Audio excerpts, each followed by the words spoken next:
nobody should tell you that IMF executives are not concerning public resource of looting of outside Kenya. So yes, we should say that Kenyans are no longer going to pay the odious debt.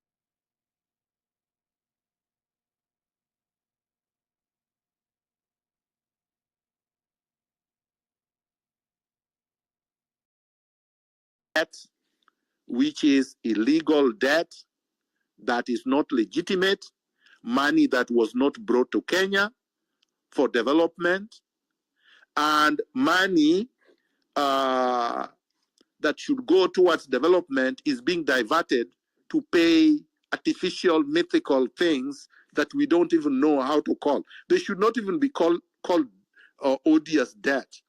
They should be called fraudulent schemes, Ponzi schemes by the IMF, the World Bank, and our regime.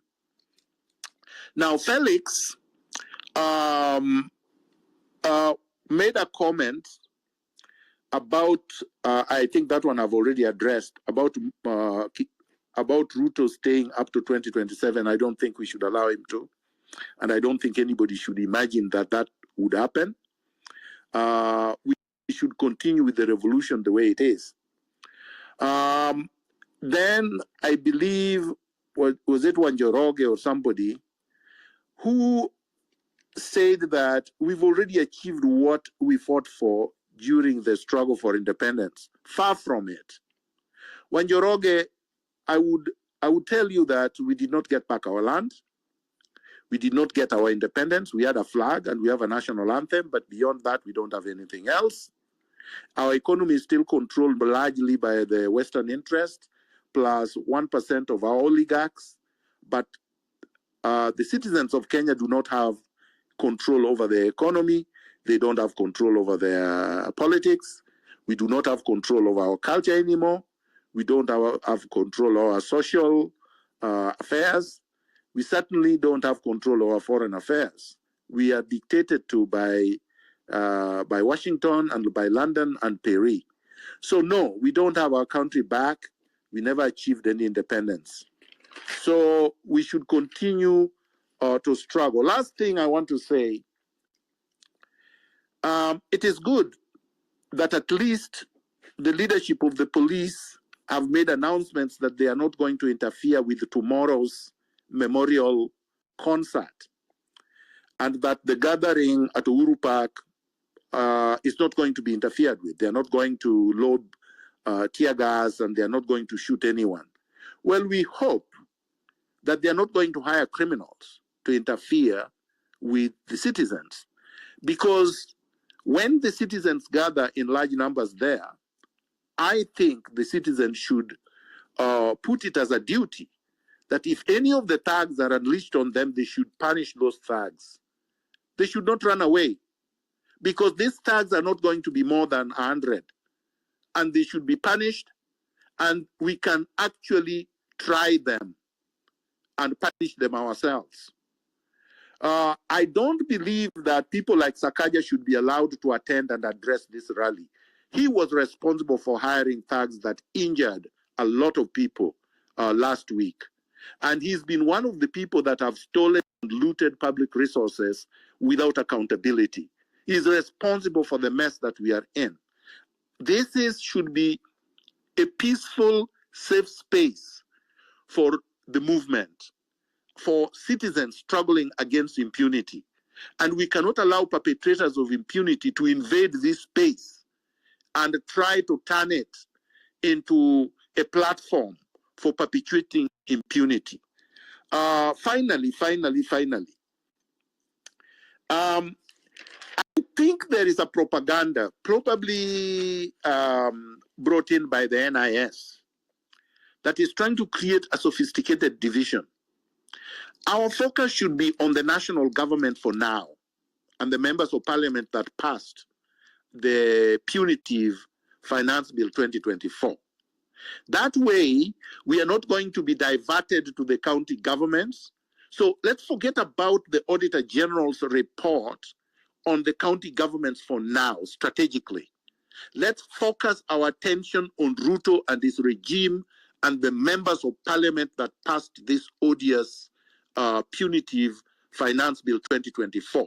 Once we are over with them, then we can deal with the county governments and the others. Because if we don't do that, we would be scattered and we would be spread too thin, and we would turn even those governments that have been supporting us and giving us protection in the counties as our enemies. That's what they want.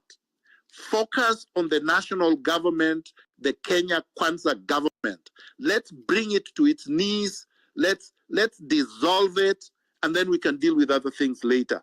That's my submission. I drop the mic. Thank you so much, Daktari, for the submission. I would like to really request, we've hosted Daktari, I think 3 times, and there are speakers who have had a chance to speak, but there are speakers who actually inboxed me. They have been trying for 3 sessions to get to the mic, but they never managed. So if you have spoken before, kindly give the chance to other speakers who have not spoken so that we can add them, because really they've been trying and they also want to put their points across. Now we head to Cliff, Giorgio, Dean, and Kitoni. Yeah, yes, please. Maji, can I just say something? Yes, please. I think those speakers that have been wanting to speak, why don't they raise their hands and then you can put them on the queue and they can speak? The problem is they can only raise their hands when they're on the speaker panel. Yeah. Oh. So when they're still on the listeners and requesting, yes. They can wave. They can wave. Okay. We can Let's just do that. They can wave. Okay. Yes. Thanks for the tip. Okay, guys, you hear that? Kindly keep waving and then we add you. Meanwhile, let's go. Cliff, Giorgio, Dean, and Francis, as I look for those other ones, and then we go. Yeah. 2 minutes each. Yeah, thank you very much, Maj. On this one, I'm sure on this speaker by somehow for me, I believe like how Ruto put it, together this government. Somehow he was creating a room and space for embezzlement. Actually, looking through all these financial bills all through since last year, this year, those myriad of taxation from the housing levy to the even the affordable fertilizer, the VAT taxes all over the place. I believe somehow even having those so incompetent CSS or PSS or all those kind of officials, the SS officials, who are somehow there intentionally. However, for me, looking at the grand scheme of things, I believe at some point, the president had maybe a scheme whereby towards the end of his term, he could actually throw all these CSS or a bunch of them under the bus and try to sanitize himself regarding what has happened in government and trying to look, be kind of clean to the people and trying to maybe cleanse himself from the wrongdoings that's done or that have happened in his government. Although he's the chief lead of this government, he's the chief person who should be in charge, I believe that I think the should have said that one quite clearly. He should put on task. He's the one of the spotlight. He should not try to divert the attention of the mismanagement of the country to the people who him as a person, him even very person he appointed. I was very disappointed. I think I saw a video today or yesterday whereby when I was appointing, I think the IG, Mr. Akombe, he didn't even know who that was. They were wondering like, how could you appoint a person who don't even understand who he is, the second name, what they do, and all of that. So I think we should remain still focused on the point that regardless also as much as we are calling the overhaul of the cabinet, still of course now the focus majorly lies on the president for any mismanagement, for the appointments, for any appointment of the state officials, and also still the back stops with the president in terms of any management or mismanagement of this country. I hand over the mic. Thank you. Thanks for being brief. Kingsman, help me identify them. I saw a lot of waves. Let me drop Cliff. Giorgio, Dean, Mzalenda already added you. 2 minutes each. I think also those people who have spoken, Giorgio Kiasi, those who have spoken can speak automatically, and then now we can be able to add others. I'll also be checking with your leaders. Yeah, thank you for this opportunity. For those who don't know me, I'm a comedian in the United States, been, struggling for a very long time trying to understand this capitalist system. I went to Nation TV to talk about capitalism. It's been a pain. I'm from Githurai. This is where the massacre was committed. just because the highway is so flat. It's a killing field. So there is no negotiations. Thank you, Miguna. There is no negotiations with someone who has blood on your hands. When you have blood on your hands, you don't go to the public. We're not going to let.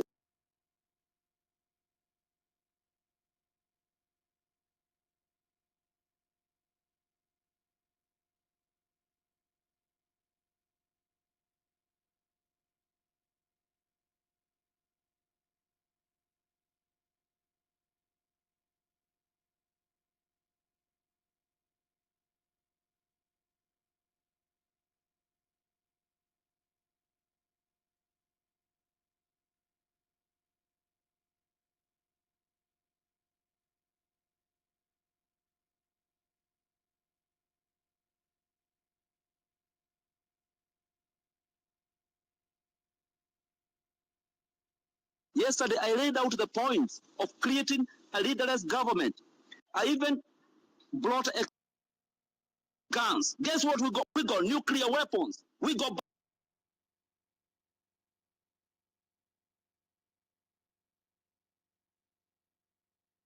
bazooka. Okay. We're going to come from each and every corner of the world. Sure. If you could, yeah. Yes.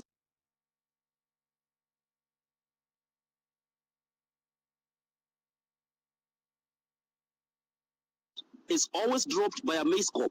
United States, with all the power they have, 9/11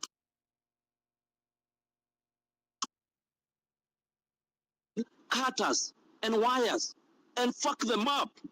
William Ruto and your cronies, we're gonna fuck you up, and we ain't stopping. Love you, my people. Keep it strong. Saba Saba, here we come. We ain't stopping. Nothing is gonna stop us.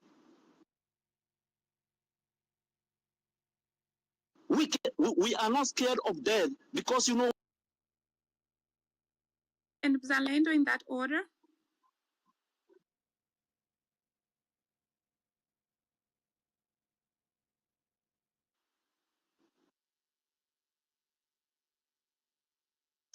Okay, thank you so much for this opportunity. This is Dean from Trans Nzoia County.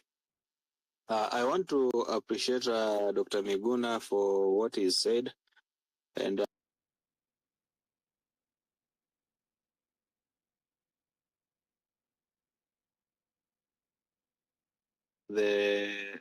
in his cabinet.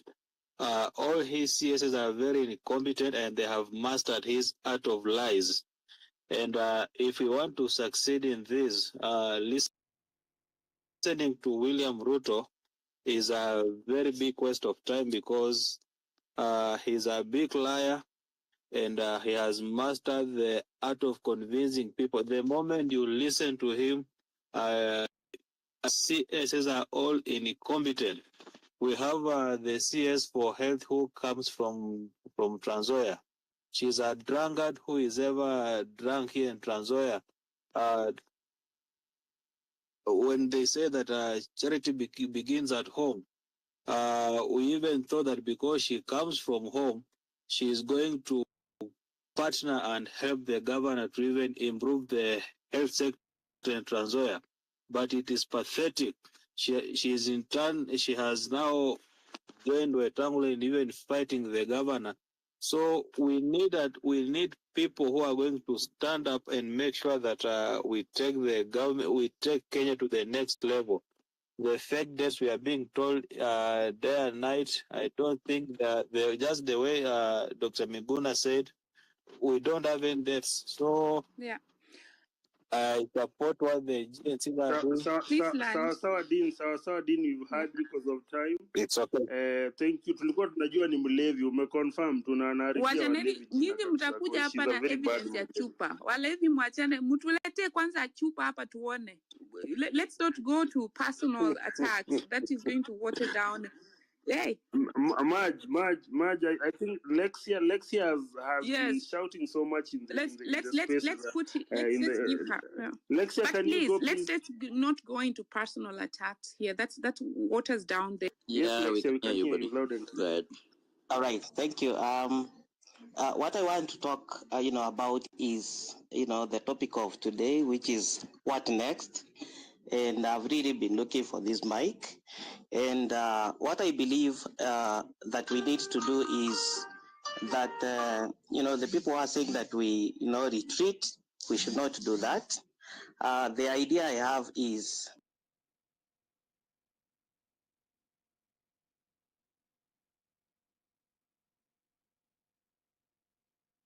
that we, the likes of Boniface, the likes of Shadi, who started with those.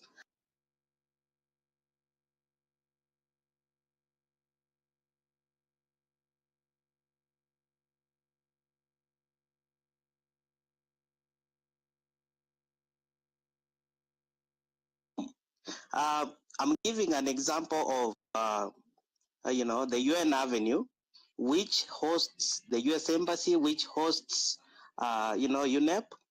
If we occupy, the both ends, which is, Limuru Road, and also on the other side, the Northern Bypass, then definitely everything will come to a standstill.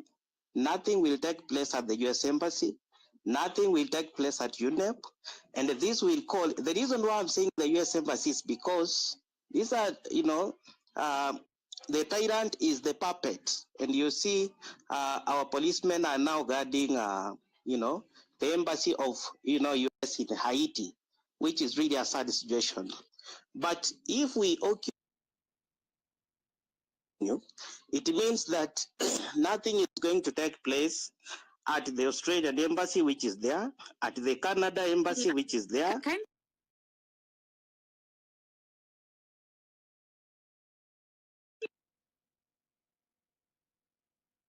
Embassy. 2 minutes each. Kindly land. Yeah, please. Yeah.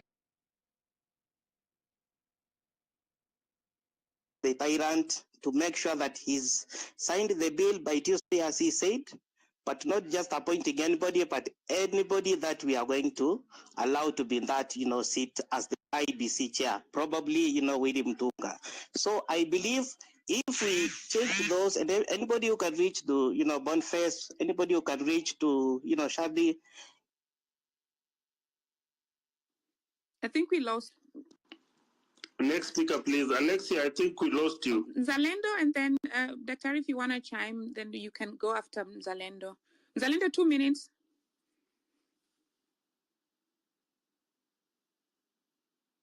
Okay. Zalendo is not speaking. Zalendo? Yeah. Yeah, we can't hear him. So